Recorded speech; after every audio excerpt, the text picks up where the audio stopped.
High বন্ধুরা, তোমরা সবাই কেমন আছো?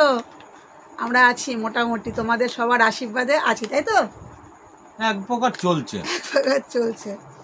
তোমাদেরকে একটা জিনিস শেয়ার করতে আসলাম তোমাদের সাথে। আজ সকালবেলা বাজার করতে গিয়েছিলাম।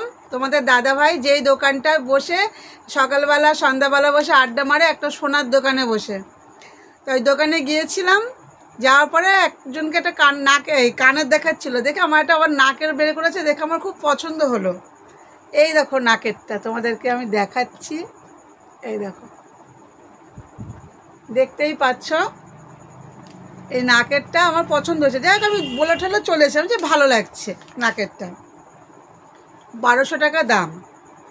তা তোমাদের দাদাভাই যখন বাড়িতে আসলো, এসে আমাকে এই কাগজটা ধরিয়ে দিয়ে বলছে কি এই নাও। যে আমি আবার জিজ্ঞেস করছি এটা কী, বলছে দেখো, খুলে দেখি এইটা। তা আমার সত্যি আমার এত কান্না পেয়ে গেছে, আবার এত আনন্দও হচ্ছে যে যেই মানুষটা চলতে পারে না, হাঁটতে পারে না, চোখে দেখে না, ডায়ালিসিস হয়, সেই মানুষটা এখনও মানে কিছু দেওয়ার জন্য দেখো সে বাকি করে এটা আমার জন্য নিয়ে এসছে। কীভাবে দেবে সে কিন্তু জানে না, আদৌ সে কীভাবে টাকাটা শোধ করবে সে কিন্তু জানে না, কিন্তু সে বাকি করে আমার জন্য নিয়ে এসছে। যেহেতু আমি বলেছি আমার পছন্দ হয়েছে, তা আমার জন্য এটা নিয়ে এসছে। আমি জিজ্ঞেস করছি যে তুমি কিভাবে টাকাটা দেবে, তুমি যে এত টাকাটা যে বাকি করলে, তোমার তো দেওয়ার ক্ষমতা নেই। আমাকে প্রশ্ন করলো, মানে বললো যে তুমি যেই পয়সাটা দাও, তোমাদের দাদাভাই ধরো বাইরের বিড়ি সিগারেট এসব তো এখন আর খায় না, তোমাদের দাদাভাই আমার কাছ থেকে মনে মাথায় যখন যায় 50-100 করে নেয়, তা সেই টাকাটা থেকেই যায়।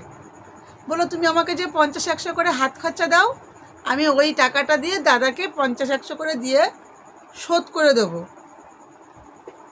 তাই বলি যে কি মানে কি বলবো। অনেকেই দেখি ফেসবুকে এসে বলছে স্বামী ভালো না, এই না সেই না। আমি এই কথাটা হয়তো বলতে পারবো না কোনোদিনও। যে মানুষটা অসুস্থ, আজও আমাকে কিছু দেওয়ার জন্য সে আজও ভাবে। আমি ঠাকুরের কাছে সবসময় প্রার্থনা করি তোমাদের দাদাভাই খুব ভালো থাকুক, সুস্থ থাকুক। তোমরাও একটু প্রার্থনা করো তোমাদের দাদাভাই যেন খুব ভালো থাকে, সুস্থ থাকে। জীবনটা পুরো কষ্ট গো, খুব কষ্টের। 4 ঘন্টা ডায়ালিসিস নেওয়া, এই মোটা মোটা সুই যখন 2 হাতে দিয়ে রাখে, মানে যখন ফোন করে আমাকে বলে যে আমি আর পাচ্ছি না, আমাকে খুলে নিয়ে যাও, মানে কি বলবো, খুবই খারাপ লাগে। যাই হোক, তোমাদের সাথে অনেক কিছু শেয়ার করলাম, ভিডিওটা একটু বড় হয়ে গেল, একটু দেখে নিও।